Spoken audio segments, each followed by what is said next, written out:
अस्सलाम वालेकुम, कैसे हैं जी। करते हैं आज के दिन की शुरुआत। तो आज के दिन की कुछ शुरुआत ऐसे है कि मौसम तो है बहुत ज़बरदस्त। धूप देखिए आपके सामने कैसे ज़बरदस्त मेरे चेहरे पे पड़ी है। तो इतने प्यारे मौसम में टॉपिक भी तो ज़बरदस्त होना चाहिए था जिसका आपको इंतज़ार है। तो जनाब आ गया है वो आज का टॉपिक। तो वर्क परमिट के वीज़े के बारे में आज डिस्कस होगी कि वर्क परमिट के लिए क्या क्या रिक्वायरमेंट है, क्या क्या चीज़ें आपको चाहिए। जो लोग पाकिस्तान से यूके आना चाहते हैं वर्क परमिट के ऊपर क्या रिक्वायरमेंट्स है, सारी एक एक चीज़ डिस्कस बड़े आराम से आपको बताऊंगा जिसमें आपको इंशाल्लाह ताला फ़ायदा होगा। तो तैयार हो जाएं जनाब, बड़े गौर से मेरे टॉपिक को सुनना आपने, बड़े गौर से आपने देखना मेरे व्लॉग को, पूरा व्लॉग देखिएगा प्लीज़, और अच्छा लगे तो आगे शेयर भी कीजिएगा।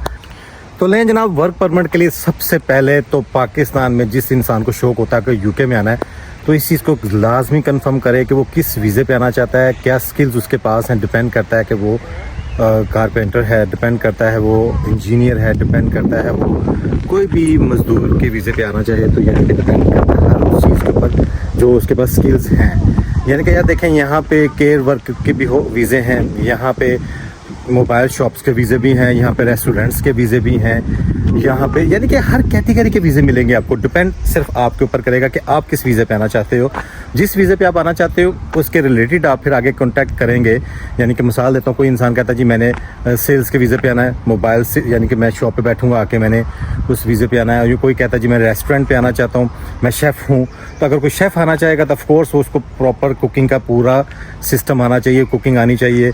जो आपको पता है रेस्टोरेंट में लोग करीज़ वगैरह जानते हैं, नान लगाना जानते हैं, जो भी रेस्टोरेंट का पूरा कंप्लीट काम होता है वो लाजमी उसको आना ज़रूरी है।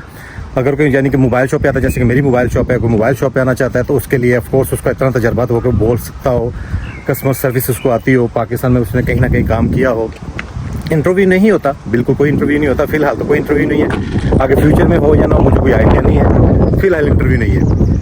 तो ये तो हो गया यानी कि वो रिक्वायरमेंट्स के किस स्किल्स पे आपने कौन सा वर्क परमिट आपने लेना है तो आप पे डिपेंड करेगा। नंबर 2 है जी कि जब आप कोशिश करें, जब भी आप वीज़ा लें यहाँ पे किसी से कॉन्टैक्ट करें इंग्लैंड में, तो वो आगे जो कॉन्टैक्ट आगे बंदा हो वो ऑथेंटिक हो, उसकी शॉप ऑथेंटिक हो, उसका रेस्टोरेंट ऑथेंटिक हो। ये ना हो कि आपको वर्क परमिट वो इशू करवा दे और जब आप यूके पहुँचे तो यूके पहुँचने के बाद 2 महीने 3 महीने बाद उसकी कंपनी बंद हो जाए तो आपके लिए हो जाएगी प्रॉब्लम। क्योंकि वीज़ा इशू होता है जी 2.5 साल का, एक वीज़ा होता है 5 साल का। 5 साल का वीज़ा बहुत मुश्किल लगता है। अगर आप 5 साल का वीज़ा अप्लाई करते हैं वर्क परमिट का, हो सकता है वो आपको रिजेक्ट कर दें। तो बेहतर है कि 2.5 साल का वीज़ा लगवाएं, उसके बाद 2.5 साल के यूके में आके दोबारा एक्सटेंशन लग जाती है। पाकिस्तान से ही जेरी ऑफिस में आपका केस जमा हो जाता है। इसके लिए सबसे अच्छी बात है कोई बैंक स्टेटमेंट नहीं चाहिए। सबसे अच्छी बात देखें, नॉर्मल जो आपके बैंक स्टेटमेंट में है वही है, बस कोई मेजर बैंक स्टेटमेंट इसके लिए नहीं होती। यूके में क्या डॉक्यूमेंटेशन होती है, देखें यूके में जो बंदा आपको भेजेगा उसका पूरा कंप्लीट यानी कि जो मिसाल मैं अपने पे ले जाता हूँ, बात करता हूँ। अगर मैं किसी को स्पॉन्सर करता हूँ, मेरे पास कंप्लीट होम ऑफिस से रिलेटेड, मेरे पास कंप्लीट अपने वैट कंपनी हो, यानी कि मेरी कंपनी वैट रजिस्टर्ड हो, यानी कि मुझे ज़रूरत हो कि हाँ भी मुझे ये आदमी चाहिए, तो मैं एक पूरा कंप्लीट केस तैयार करके as a sponsor work permit home office के थ्रू लेकर सारी डॉक्यूमेंटेशन अपने सॉलिसिटर से कंप्लीट पैकेज तैयार करवा के तो सेंड करूँगा। तो अगले बंदे को जब सेंड करूँगा वहाँ पे अपने वो डॉक्यूमेंटेशन क्या लगाएगा, उस सिंपल से डॉक्यूमेंटेशन उसकी सिंपल सी बैंक स्टेटमेंट होगी, और जो वो वर्क जानता है छोटा मोटा उसका एक्सपीरियंस जो पाकिस्तान में वो कर रहा है उसका साथ एक्सपीरियंस लेटर वहाँ से वो लेके लगा देगा। केस जमा होगा तो विदिन 15 डेज़ या 20 डेज़ या महीने के अंदर अंदर वीज़ा लग जाता है इजीली, वर्क परमिट का 2.5 साल का। अच्छा, जब आप यूके में पहुँच जाते हो तो ये देखो यार कि जिस बंदे ने आपको स्पॉन्सर किया है, ऑफ कोर्स आपने बड़ा सोच समझ के किया होगा। जिस स्पॉन्सर लिया होगा, जिससे भी आपने वीज़ा लिया है, वर्क परमिट लिया है, ऑथेंटिक ही है ना, कि ये तो ना वो इधर आपके आने के बाद वो 2 महीने 3 महीने बाद कंपनी बंद कर दे तो आपको नुकसान क्या होगा। आपको फ़ौरन 1-2 महीने के अंदर अंदर अपना वीज़ा दोबारा कन्वर्ट करना पड़ेगा किसी और वर्क परमिट के ऊपर, अदरवाइज़ नहीं तो आपको रिटर्न पाकिस्तान वापस भेज देंगे वो। ये चीज़ें में रखनी है आपने। ये नहीं है कि वीज़ा लग गया 2.5 साल का तो कंपनी बंद होगी तो आपको इधर रहने देंगे, ऐसा नहीं है बिल्कुल। एक और चीज़ जो सबसे मेजर चीज़ें ज़हन में रखिएगा, अगर आपका वीज़ा लगता है, इंशाल्लाह लगता है, आप इधर आते हो तो उसका मतलब ये नहीं है कि मेरी मोबाइल शॉप पे वीज़ा लग गया, मिसाल दे रहा हूँ, मेरी मोबाइल शॉप पे वीज़ा लग गया और उसके बाद आप काम कोई और करने लगे, ऐसा नहीं है। आपको मेरी ही शॉप पे काम करना पड़ेगा, यहीं पे काम करना पड़ेगा। यानी अगर रेस्टोरेंट पे आते हैं तो रेस्टोरेंट में काम करना पड़ेगा, अगर आप किसी केयर वर्क के वीज़े पे आते हैं उधर काम करना पड़ेगा, मोबाइल शॉप पे आते हैं मोबाइल शॉप पे काम करना पड़ेगा। यानी जिस कंपनी पे आप वीज़े पे आएंगे उधर ही काम करना पड़ेगा 5 साल तक, और टैक्स पे करना पड़ेगा। उसके बाद जब 5 ईयर्स कंप्लीट हो जाते हैं आपके, आफ्टर 5 ईयर्स 1 ईयर का आपको मिलेगा इंडेफिनिट स्टे। इंडेफिनिट स्टे के बाद आपको बड़ा एडवांटेज है कि 1 ईयर के बाद आपको डायरेक्ट आप नेशनैलिटी अप्लाई करोगे, यानी कि आप ब्रिटिश हो जाओगे। मगर ये सारी चीज़ों के लिए आपको पूरे 5 साल लगातार आपको टैक्स पे करना पड़ेगा। टैक्स कौन पे करेगा? जिस कंपनी ने आपको स्पॉन्सर किया होगा, वो आपकी सैलरी में से डिटेक्ट करके तो आगे टैक्स पे करेंगे। उस हिसाब से आपको उनको टैक्स जाता रहेगा एवरी मंथ, और आपका वीज़ा जो है ना 2.5 साल बाद एक्सटेंड हो जाएगा। क्योंकि पहले तो आपके पास 2.5 साल का वीज़ा लग गया, उसके बाद अगला नेक्स्ट आपने 2.5 साल के लगवाने के लिए टैक्स पे करना बहुत ज़रूरी है। अच्छा, ये तो है अब अकेले बंदे का प्रोसीजर। अभी इसके ऊपर बात करते हैं पैसों के ऊपर कि फीसिस क्या है। फ़ीस का हिसाब भी है, अगर तो कोई आपका जानने वाला है तो फिर तो बहुत रीज़नेबल खर्चा आएगा यार, 10 से 12 हज़ार पाउंड। यानी कि कोई रिलेटिव है, उसका यहाँ पे रेस्टोरेंट है, या उसका यहाँ पे कोई भी ऑफिस है जो आपको बुलाना चाह रहे हैं, कोई भी, यानी कि अब जैसे कि मैंने आपको पहले सारी चीज़ क्लियर कर दी है, जिस वीज़े पे भी आप आना चाह रहे हैं तो वो इंसान यहाँ पे फ़ीस जमा कराएगा सारी कंप्लीट। उसमें कंप्लीट खर्चा तकरीबन 10 से 12 हज़ार पाउंड आ जाता है। मगर एजेंट क्या कर रहे हैं? अभी एजेंट यहाँ से आपसे एक्स्ट्रा पेमेंट चार्ज कर रहे हैं। कोई 20,000 ले रहा है, कोई 22,000 ले रहा है, कोई 24,000 ले रहा है। ऑफकोर्स वो अपने बीच में काफ़ी ज़्यादा बचत करते हैं। अगर कोई आपका जानने वाला होगा तो ऑफकोर्स आपको मुनासिब पैसे चार्ज करेगा, और पैसे मुनासिब होंगे तो आप इजीली यहाँ पहुँच जाएंगे, ताकि आगे एक्सटेंशन के लिए भी आप पैसे जोड़ सकें अपने लिए। अच्छा, ये तो है अब एक सिंगल बंदे का वीज़े का। अब आपके साथ जो डिपेंडेंट आते हैं, सबसे अच्छी बात, जो डिपेंडेंट आएंगे, डिपेंडेंट का एडवांटेज ये है कि तकरीबन 4,000 पाउंड उसका एक्स्ट्रा खर्चा लगता है पाकिस्तान से एक बंदे का, जिसमें NHS की फ़ीस है, जिसमें आपके वीज़े की फ़ीस है, जिसमें आपके डॉक्यूमेंटेशन, वहाँ पे जो सारे छोटे मोटे डॉक्यूमेंट सारे इंक्लूड करके तकरीबन 4,000 पाउंड एक्स्ट्रा खर्चा आता है। यानी कि अगर मिसाल दे रहा हूँ 12,000 आपका अकेले का खर्चा है, तो 4,000 आपके डिपेंडेंट, जितने डिपेंडेंट बढ़ते जाएंगे उतने 4-4 हज़ार बढ़ते जाएंगे, चाहे वो बच्चा है चाहे वो बड़ा है। वीज़ा आपको उतना ही लगेगा, उसके बाद डिपेंडेंट का भी जितना आपका वीज़ा होगा 2.5 साल का। अच्छा, एडवांटेज क्या है डिपेंडेंट को? डिपेंडेंट को ये एडवांटेज है, मैंने पहले भी आपको एक अपनी वीडियो में बताया था कि कोशिश करें कि जब भी आपने वर्क परमिट निकलवाना है तो लेडीज़ का निकलवाएं, यानी कि अपनी मिसिज़ का निकलवाएं। अब तो मिसिज़ अगर वो आ रही हैं तो अपने भाई मियाँ को डिपेंडेंट करें अपने, क्योंकि मिसिज़ आएगी ऑफ कोर्स वो यहाँ पे उसी जगह पे जॉब कर सकती है जिस जगह का उसने वीज़ा अप्लाई किया था। मगर जो डिपेंडेंट है, डिपेंडेंट के एडवांटेज, फुल एडवांटेज है, वो कहीं भी काम कर सकता है यार, उसको कोई लिमिट नहीं है। वो आएगा आपके साथ, मगर वो फ्री हैंड होगा, वो कहीं भी किसी जगह पे जाके काम करे, उसका टैक्स पे जमा करवाता रहेगा, तो कोई मसला नहीं है।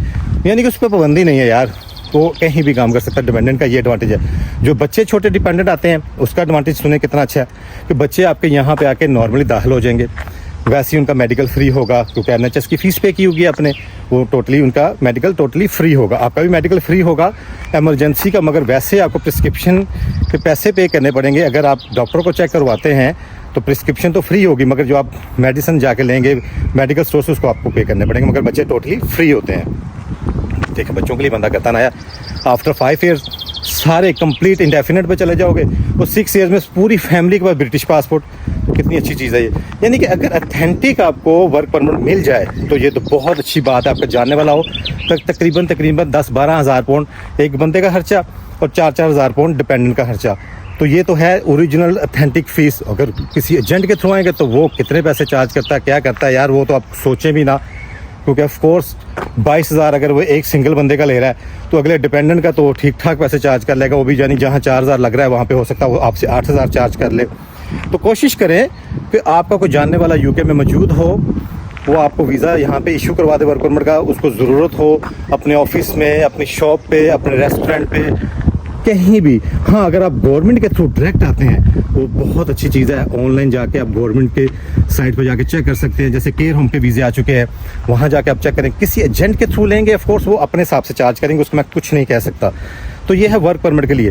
मज़ीद अगर आपको इन्फॉर्मेशन कुछ चाहिए हो तो आप प्लीज़ मुझसे कॉन्टैक्ट कीजिएगा। मैं आपको, मेरे पास ऑफ कोर्स मेरे जानने वाले हैं जो यहाँ पे वर्क परमिट का पूरा कंप्लीट केस तैयार करते हैं, मैं आपको उनकी डिटेल दे दूँगा इंशाल्लाह ताला।